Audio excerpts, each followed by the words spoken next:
ಪಟ್ಟಣದ ಜನತೆಗೆ ಸಮಸ್ತ ಜನತೆಗೆ ಹಾಗೂ ಸಾರ್ವಜನಿಕರಿಗೆ ಮುಖ್ಯವಾಗಿ ವಾಹನ ಚಾಲಕರಿಗೆ ಬೆಳಗಿನ ಶುಭೋದಯಗಳು. ಈ ದಿವಸ ನಾವು ತಾಲೂಕು ಕಾನೂನು ಸೇವೆಗಳ ಸಮಿತಿ KGF, ವಕೀಲರ ಸಂಘ KGF, ಪ್ಯಾನಲ್ ವಕೀಲರು KGF, ಪೊಲೀಸ್ ಇಲಾಖೆ KGF, ಪ್ರಾದೇಶಿಕ ರಸ್ತೆ ಸಾರಿಗೆ ಇಲಾಖೆ KGF ಮತ್ತು ಅರೆಕಾಲಿಕ ಕಾನೂನು ಸ್ವಯಂ ಸೇವಕರು KGF ಹಾಗೂ ಜೈನ್ ಕಾಲೇಜ್ KGF ರವರ ಒಂದು ಜಂಟಿ ಸಹಯೋಗದಲ್ಲಿ ಈ ದಿವಸ ನಾವು ರಸ್ತೆ ಸುರಕ್ಷತೆ ಸಪ್ತಾಹವನ್ನು ಏರ್ಪಡಿಸಿದ್ದೇವೆ. ಈ ಒಂದು ನಿಟ್ಟಿನಲ್ಲಿ ಈ ದಿವಸ ನಮ್ಮೊಂದಿಗೆ ನಮ್ಮ ಎಲ್ಲ ಇಲಾಖೆ, ವಕೀಲರ ಸಂಘ ಮತ್ತು ನಮ್ಮ ನ್ಯಾಯಾಧೀಶರೊಟ್ಟಿಗೆ ಜೈನ್ ಕಾಲೇಜಿನ ಎಲ್ಲ ವಿದ್ಯಾರ್ಥಿನಿಯರು ಸಕ್ರಿಯವಾಗಿ ಪಾಲ್ಗೊಂಡು ರಸ್ತೆ ಸುರಕ್ಷತೆ ಬಗ್ಗೆ ನಮ್ಮ ಸ್ಲೋಗನ್ಗಳನ್ನು, ಬ್ಯಾನರ್ಗಳನ್ನು ತೋರಿಸೋದ್ರ ಮೂಲಕ ಈ ಒಂದು ಕಾರ್ಯಕ್ರಮವನ್ನು ನಡೆಸ್ತಾ ಇದ್ದೀವಿ. ಕಡ್ಡಾಯವಾಗಿ ಹೆಲ್ಮೆಟ್ ಧರಿಸ್ತಕ್ಕಂಥದ್ದು ಕೇವಲ ಕಾನೂನಿನ ರಕ್ಷಣೆ ಅಂತ ತಿಳ್ಕೊಬಾರ್ದು. ಅದು ನಮ್ಮ ಜೀವ ರಕ್ಷಣೆ ಅನ್ನೋದನ್ನು ಯಾವತ್ತು ಕಾರಣಕ್ಕೂ ಮರಿಬಾರ್ದು. ನಾನು ಇಲ್ಲಿ 6 ತಿಂಗಳಾಗಿ ನಾನು ಜಿಲ್ಲಾ ನ್ಯಾಯಾಧೀಶನಾಗಿ ಇಲ್ಲಿ ಬಂದಾಗ ನಾನು I am dealing with MEC cases. ನಾನು ಕರ್ನಾಟಕ ಸ್ಟೇಟಲ್ಲಿ ಎಲ್ಲೂ ನೋಡಲಿಲ್ಲ. ನಾನು ಅದೇ ನಮ್ಮ ವಕೀಲರ ಸಂಘದವರಿಗೆ ಹೇಳ್ತಾ ಇದ್ದೆ. ಈಗ ಕರ್ನಾಟಕ ರಾಜ್ಯದಲ್ಲಿ ಎಲ್ಲೂ ಕೂಡ ನೋಡಲಿಲ್ಲ. ಇಲ್ಲಿಯಷ್ಟು ಪ್ರಾಬ್ಲಮ್ಸ್ ಆಗಿದೆ ಅಂತಂದರೆ DL ಇಲ್ಲದೆ ಇರ್ತಕ್ಕಂಥದ್ದು ಹೆಚ್ಚು ಕಡಿಮೆ 75 to 80% ಟೂ ವೀಲರ್ ಇರ್ಬೋದು ಅಥವಾ 4 ವೀಲರ್ ಇರ್ಬೋದು, ಇನ್ಶೂರೆನ್ಸ್ ಮಾಡಿಸ್ತಾ ಇರ್ತಕ್ಕಂಥದ್ದು ಭಾಳ ದುರಂತ ಅಂತ ಹೇಳಿ ನಾನು ವಿಷಾದ ವ್ಯಕ್ತಪಡಿಸ್ತಾ ಇದ್ದೀನಿ. ನಾನು KGFನಲ್ಲಿ ನಾನು ಹಿಂದೆನೂ ಕೂಡ ಇಲ್ಲಿ ಕೆಲಸ ಮಾಡಿದ್ದೀನಿ ಮ್ಯಾಜಿಸ್ಟ್ರೇಟ್ ಆಗಿ. ಆದರೆ ನಾನು MEC ಕೇಸಸ್ನಲ್ಲಿ ನೋಡಿದಾಗ ನಿನ್ನೆ ಸಮೇತ ಪ್ರತಿದಿನ ನಾನು ನಮ್ಮ ವಕೀಲರಿಗೆ ಚೆಲ್ಲ ಗೊತ್ತು. Most of the 90% of cases, ಅದರಲ್ಲಿ ಪರಿಹಾರದ ಕೇಸ್ಗಳಲ್ಲಿ ಇನ್ಶೂರೆನ್ಸೇ ಇರ್ತಾ ಇಲ್ಲ.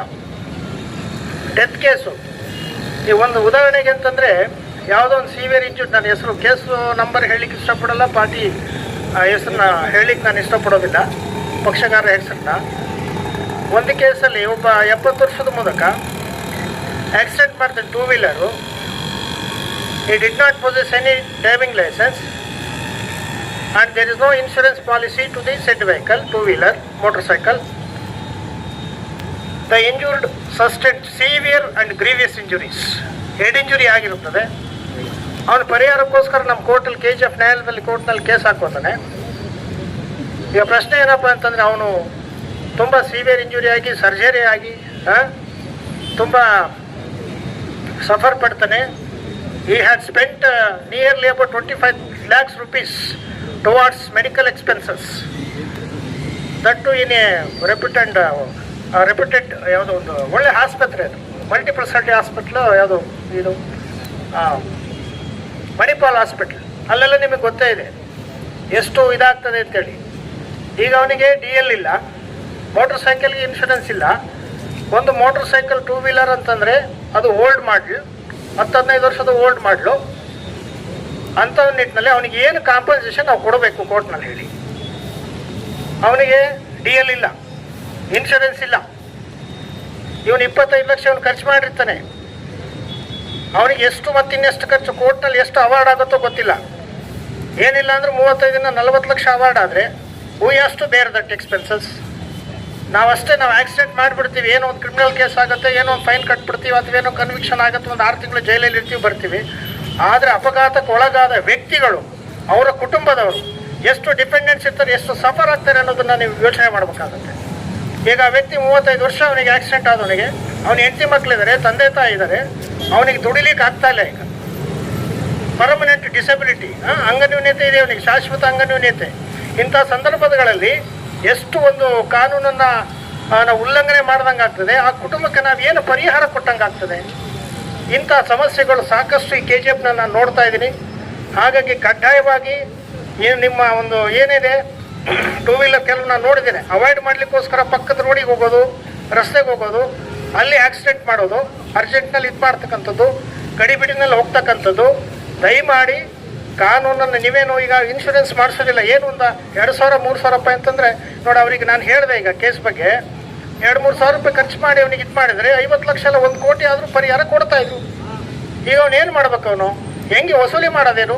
ಈಗ 2 ವೀಲರ್ ಆಯಿತು 70 ಈಗ ಎಷ್ಟು ಮೋಟ್ರ್ ಸೈಕಲ್ ಅಂದರೆ 10-15 ಇಯರ್ಸ್ ಓಲ್ಡ್ ಮಾಡಲಿ ಅಂತ ಅಂದ್ಕೊಂಡ್ರೆ ಎಷ್ಟಕ್ಕೆ ಹೋಗ್ಬೋದು ಅದು? 10,000, 35-40 ಲಕ್ಷ ಕಾಂಪನ್ಸೇಷನ್ ಎಲ್ಲ. ಅದು ಹರಾಜಿಗಿಟ್ಟರು ಅವನು ಆ್ಯಕ್ಷನ್ ಮಾಡೋದು, ನಾವು ಪ್ರಾಪರ್ಟಿ ಹರಾಜಿಗಿಟ್ಟು ಏನು ಮಾಡಿದ್ರು ರಿಕವರಿ ಮಾಡ್ಲಿಕ್ಕೆ ಆಗ್ತಾಯಿಲ್ಲ.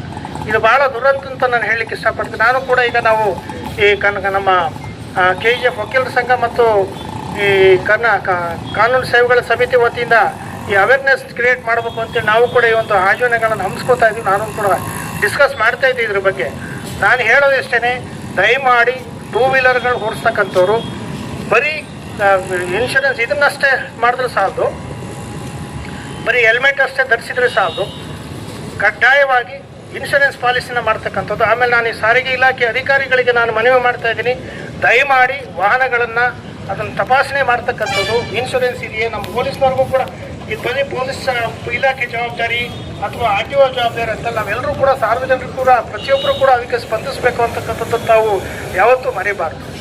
ಹಾಗಾಗಿ ಈ ಒಂದು ನಿಟ್ಟಿನಲ್ಲಿ ಈ ಒಂದು ಸಪ್ತಾಹ ಕಾರ್ಯಕ್ರಮವನ್ನು ಆಯೋಜಿಸಿದ್ದೇವೆ. ಇನ್ನು ಮುಂದೆ ಇವತ್ತಿನಿಂದಲೇ ದಯಮಾಡಿ ಎಲ್ಲರೂ ಸಹ ಹೆಲ್ಮೆಟ್ ಹಾಕ್ತಾ ಇರತಕ್ಕಂಥವ್ರು, ಅವ್ರ ಜೀವ ಅಲ್ಲ, ಇಡೀ ಕುಟುಂಬವನ್ನೇ ಕಾಪಾಡ್ತಕ್ಕಂಥದ್ದು, ರಕ್ಷಣೆ ಮಾಡ್ತಕ್ಕಂಥ ಜವಾಬ್ದಾರಿ ಇದೆ ಅಂತಕ್ಕಂಥದ್ದನ್ನ ತಾವೆಲ್ಲರೂ ಗಮನದಲ್ಲಿ ಇಟ್ಕೊಂಡು ಇನ್ನು ಮುಂದೆ ಇವತ್ತಿಂದ ಇನ್ನು 1 ವಾರದಲ್ಲಿ ನಾನು ಗಮನಿಸ್ತೇನೆ, ನಮ್ಮ ಪೊಲೀಸ್ ಇಲಾಖೆಯವರಿಗೆ, ನಮ್ಮ RTO ಇಲಾಖೆಯವರಿಗೆ ಮತ್ತು ನಾವು ಕೂಡ ಜೊತೆಗಿದ್ದು ನಾವು ಮಾಡ್ತೇವೆ ಅಬ್ಸರ್ವೇಷನ್ ಮಾಡ್ತೀವಿ. ನಾನು ನೋಡೋಣ, ಒಂದು ತಿಂಗಳಲ್ಲಿ ನೀವೆಲ್ಲ ಶಬ್ದ ಮಾಡಬೇಕು. 1 ತಿಂಗಳಲ್ಲಿ ನಾವು ಯಾರೂ ಕೂಡ ಹೆಲ್ಮೆಟ್ ಧರಿಸದೆ ಗಾಡಿನ ಮುಟ್ಟೋದಿಲ್ಲ.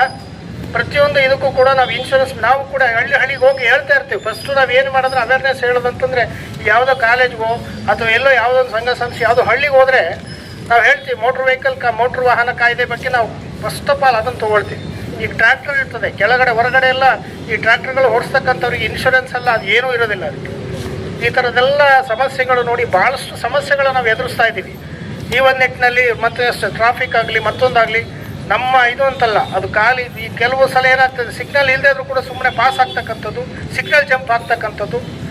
ಅಲ್ಲೇನೋ ಒಂದು ಸಿಗ್ನಲ್ ಇರ್ತದೆ, ಹೋಗ್ತಾ ಇರ್ತಾನೆ, ಇನ್ನೊಬ್ಬ ಅವ್ನು ಸಿಗ್ನಲ್ ಇರೋಂಥದ್ದು ಅವ್ನು ಪಾಸ್ ಆಗ್ಬೇಕಾದ್ರೆ ಏನಾಗುತ್ತೆ, ಅವ್ನು ಬಂದನೇ ಆಕ್ಸಿಡೆಂಟ್ ಆಗಿ, ಈ ಥರದ್ದು ಸಾಕಷ್ಟು ಆಕ್ಸಿಡೆಂಟ್ಗಳಾಗ್ತವೆ. ವೆಯ್ಟ್ ಮಾಡಬೇಕು, ಒಂದು 2 ನಿಮಿಷ, 1-2 ನಿಮಿಷದಲ್ಲಿ ಏನಾಗಲ್ಲ, ಪ್ರಾಣ ಹಾರು ಹೋಗ್ತಕ್ಕಂಥದ್ದು ಸೆಕೆಂಡ್ನಲ್ಲಿ ಹೋಗ್ಬಿಡ್ಬೋದು. ಆ ಬಗ್ಗೆ ನಾವೆಲ್ಲ ಸ್ವಲ್ಪ ಅವೇರ್ನೆಸ್ ಇರಬೇಕು ನಿಮಗೆ ಮತ್ತು ನಿಮ್ಗೆ ಪ್ರತಿಯೊಬ್ಬರು ಕೂಡ. ಈ ಒಂದು ಅವೇರ್ನೆಸ್ ಕ್ರಿಯೇಟ್ ಮಾಡ್ಬೇಕನ್ನೋ ಉದ್ದೇಶದಿಂದ ನಾವು ಈ ಕಾರ್ಯಕ್ರಮನ ಹಮ್ಮಿಕೊಂಡಿದ್ದೀವಿ. ಇನ್ನು ಮುಂದಾದರೂ ದಯವಿಟ್ಟು ಎಚ್ಚೆತ್ತುಕೊಂಡು ನಮ್ಮ ಸಾರಿಗೆ ಇಲಾಖೆಗೆ, ಪೊಲೀಸ್ ಇಲಾಖೆಗೆ ನ್ಯಾಯಾಂಗ ಇಲಾಖೆ ಮತ್ತು ಪ್ರತಿಯೊಂದು ಸಂಸ್ಥೆ, ಸಂಘ ಸಂಸ್ಥೆ ನೀವು ಕೂಡ ನಮಗೆ ಸಹಕಾರ ಕೊಡಬೇಕು. ಏನೇ ಸಮಸ್ಯೆಗಳಿದ್ರು ಹೇಳಬೇಕು, ಇದು ಮಾಡಬೇಕು. ಇದನ್ನು ಕಾನೂನು ಉಲ್ಲಂಘನೆ ಮಾಡ್ತಕ್ಕಂಥದ್ದಾಗಲಿ ಅಥವಾ ಅವಾಯ್ಡ್ ಮಾಡ್ತಕ್ಕಂಥದ್ದಾಗಲಿ ದಯವಿಟ್ಟು ಕಾನೂನಿನಿಂದ ಕೈ ತಪ್ಪಿಸ್ಕೊಳ್ಳಿಕ್ಕೆ ಯಾರಿಗೂ ಸಾಧ್ಯ ಇಲ್ಲ. ಈ ಒಂದು ಎಲ್ಲ ಒಂದು ವಿಷಯಗಳನ್ನು ತಾವು ಗಮನದಲ್ಲಿಟ್ಟುಕೊಂಡು ಇನ್ನು ಮೊದಲಾದರೆ ಎಚ್ಚೆತ್ತುಕೊಂಡು ಈ ಒಂದು ಕಾರ್ಯಕ್ರಮಕ್ಕೆ ಯಶಸ್ವಿಯನ್ನುಗೊಳಿಸೋಕ್ಕೆ ನೀವೆಲ್ಲರೂ ಕಾರಣರಾಗ್ತೀರಿ ಅಂತ ನಾನು ನಿಮ್ಮಲ್ಲಿ ಕಳಕಳಿಯಿಂದ ಮನವಿಯನ್ನು ಮಾಡ್ಕೊಳ್ತಾ ಇದ್ದೀನಿ ಅಂತ ಹೇಳಿ ಈ ಒಂದು ಕಾರ್ಯಕ್ರಮಕ್ಕೆ ಎಲ್ಲರೂ ಸಹಕರಿಸಿ ಈ ಒಂದು ಯಶಸ್ವಿಯಾಗಿ ಆಯೋಜನೆ ಮಾಡಿಕೊಟ್ಟಂಥ ಎಲ್ಲ ನನ್ನ ಸಂಘ ಸಂಸ್ಥೆಗಳಿಗೆ ಹೆಚ್ಚಿನ ರೀತಿಯಲ್ಲಿ ಇವತ್ತು ವಿದ್ಯಾರ್ಥಿಗಳು ಅವರ ಪರೀಕ್ಷೆ ಅಂತ ನಾನು ಕೇಳ್ಪಟ್ಟೆ, ಪರೀಕ್ಷೆ ಕೂಡ ನಡೀತಾ ಇದೆ. ಆದರೂ ಕೂಡ ಕೆಲವು ವಿದ್ಯಾರ್ಥಿನಿಯರನ್ನ ಇವತ್ತು ನಮ್ಮ ಈ ಒಂದು ಕಾರ್ಯಕ್ರಮಕ್ಕೆ ಕರ್ಕೊಂಬಂಥ ಪ್ರಾಂಶುಪಾಲರಿಗೂ ಕೂಡ ನಾನು ಕೃತಜ್ಞತೆಗಳನ್ನು ಸಲ್ಲಿಸ್ತಾ ಇದ್ದೀನಿ. ಹಾಗೂ ಪ್ರತಿಯೊಂದು ಇಲಾಖೆಗೂ, ಸಾರಿಗೆ ಇಲಾಖೆಗೆ, ಪೊಲೀಸ್ ಇಲಾಖೆ, ನಮ್ಮ ವಕೀಲರ ಸಂಘ ಮತ್ತೊಂದು ಎಲ್ಲ ಒಂದು ಇಲ್ಲಿ ನಡೆದಿರ್ತಕ್ಕಂಥ ಪ್ರತಿಯೊಬ್ಬರಿಗೂ ನನ್ನ ಕೃತಜ್ಞತೆ ಸಲ್ಲಿಸಿ ಈ ಕಾರ್ಯಕ್ರಮ ನಾವು ಮುಗಿಸ್ತಾ ಇದ್ದೀವಿ. ದಯಮಾಡಿ ಇನ್ನು ಮುಂದೆ ನಮ್ಮ ಒಂದು ಈ ರಸ್ತೆ ಸುರಕ್ಷತೆಗೆ ಏನಿದೆ ನೀವೆಲ್ಲರೂ ಸಹಕರಿಸ್ತೀರಿ ಅಂತ ಒಂದು ಭರವಸೆಯನ್ನು ವ್ಯಕ್ತಪಡಿಸ್ತಾ ಈ ಮಾತನ್ನು ಮುಗಿಸ್ತಾ ಇದ್ದೀನಿ. ನಾನು ಭಾಷಣ ಮುಗಿಸ್ತಾ ಇದ್ದೀನಿ. ಜೈ ಹಿಂದ್, ಜೈ ಕರ್ನಾಟಕ ಮಾತೆ.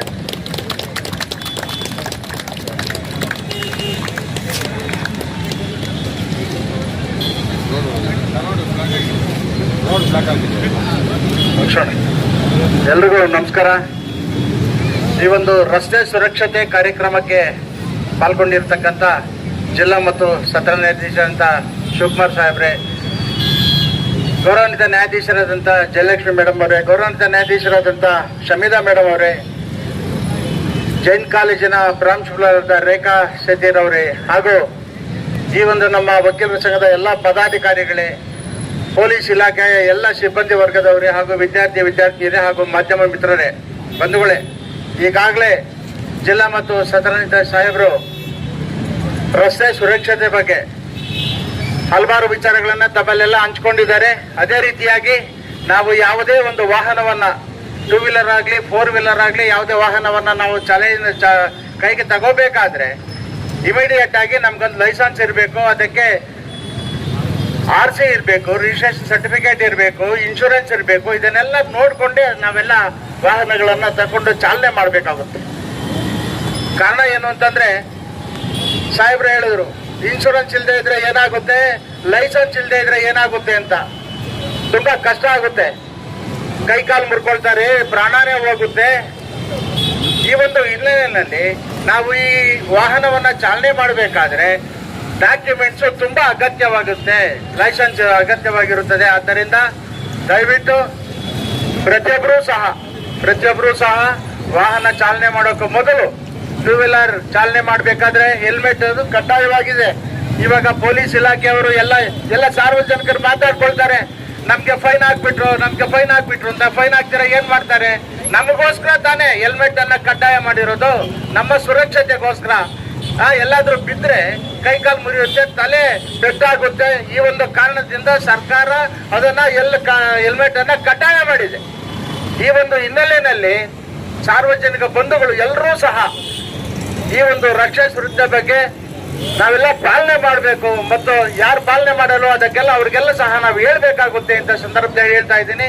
ಈ ಒಂದು ಕಾರ್ಯಕ್ರಮದಲ್ಲಿ ನಮ್ಮ ಗೌರವಾನ್ವಿತ ಎಲ್ಲ ನ್ಯಾಯಾಧೀಶರು ಪಾಲ್ಗೊಂಡಿದ್ದಾರೆ, ಅವ್ರಿಗೂ ಸಹ ವಕೀಲರ ಸಂಘದ ವತಿಯಿಂದ ಧನ್ಯವಾದಗಳನ್ನು ಅರ್ಪಿಸ್ತಾ ಇದ್ದೇವೆ. ಅದೇ ರೀತಿಯಾಗಿ ಜೈನ್ ಕಾಲೇಜಿನ ಪ್ರಾಂಶುಪಾಲರು ಮತ್ತು ವಿದ್ಯಾರ್ಥಿಗಳು ಅವ್ರಿಗೂ ಸಹ ನಾವು ಧನ್ಯವಾದಗಳನ್ನು ಅರ್ಪಿಸ್ತಾ ಇದ್ದೇವೆ. ಅದೇ ರೀತಿಯಾಗಿ ನಮ್ಮ ಪೊಲೀಸ್ ಇಲಾಖೆ ಮತ್ತು ಸಾರಿಗೆ ಇಲಾಖೆಯವರು ಸಹ ಈ ಕಾರ್ಯಕ್ರಮದಲ್ಲಿ ಪಾಲ್ಗೊಂಡು ಸಹಕಾರವನ್ನು ಕೊಟ್ಟಿದ್ದಾರೆ, ಅವ್ರಿಗೂ ಸಹ ಧನ್ಯವಾದಗಳನ್ನು ಅರ್ಪಿಸ್ತಾ, ಈ ಕಾರ್ಯಕ್ರಮದಲ್ಲಿ ಪಾಲ್ಗೊಂಡಿರ್ತಕ್ಕಂಥ ಪ್ರತಿಯೊಬ್ಬರಿಗೂ ಸಹ ನಾವು ವಕೀಲರ ಸಂಘ ಮತ್ತು ಕಾನೂನು ಸೇವೆಗಳ ಸಮಿತಿ, ಜೈನ್ ಕಾಲೇಜ್, ಪೊಲೀಸ್ ಇಲಾಖೆ, ಸಾರಿಗೆ ಇಲಾಖೆ ವತಿಯಿಂದ ಎಲ್ರಿಗೂ ಧನ್ಯವಾದಗಳನ್ನು ಅರ್ಪಿಸಿ ಕಾರ್ಯಕ್ರಮವನ್ನು ಮುಕ್ತಾಯಗೊಳಿಸ್ತಾ ಇದ್ದೇವೆ. ಜೈ ಹಿಂದ್, ಜೈ ಕರ್ನಾಟಕ ಮಾತೆ.